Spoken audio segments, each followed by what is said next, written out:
அற்புதமா உங்க வாழ்க்கையில சந்திக்கிறாரு பாருங்க. கர்த்தர் உங்க வாழ்க்கையில அற்புதம் செய்யறாரு பாருங்க. பிரச்சனை கிடையாது.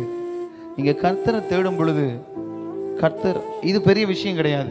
ஆமென் சொல்லுங்க. இங்க வர பிரச்சனை எல்லாம் பெரிய விஷயம் கிடையாது.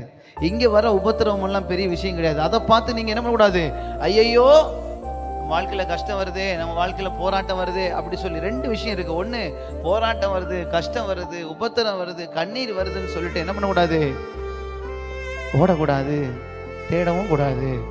இது எல்லாவற்றையும் கர்த்தரால மாற்ற முடியும். ஆமென் சொல்லுங்க. அவர் இது எல்லாத்தையும் ஒரு நொடியில உங்க வாழ்க்கையில மாத்திடுவாருங்க. தலைக்கெல்லாம் உங்களை கர்த்தர் உருவாக்கி கொண்டு வரார். ஸ்டெப் பை ஸ்டெப்பா உங்க விசுவாசத்துல உங்களுடைய கிரியையை நீங்கள் காண்பிக்கும்படிக்கு, உங்க விசுவாசம் பெருகும்படிக்கு தேவன் இதை உங்க வாழ்க்கையில அனுமதிக்கிறாரு. ஆமென் சொல்லுங்க. ஐயோ ஒரு வியாதி வந்துச்சு, ஒரு கஷ்டம் வந்துச்சு, கர்த்தரை விட்டு ஒரே ஓட்டம் ஓடுறது. இந்த வேலை நீங்க பண்ண எப்படி இருக்கும்? அற்புதத்தை பார்க்க மாட்டீங்க. ஆமென் சொல்லுங்க. கர்த்தர் உங்க வாழ்க்கையில கிரியை செய்யறத பார்க்க மாட்டீங்க. தேவன் உங்க வாழ்க்கையில வெளிப்படுகிறத பார்க்க மாட்டீங்க. அவருடைய மகிமையை ருசிக்க மாட்டீங்க.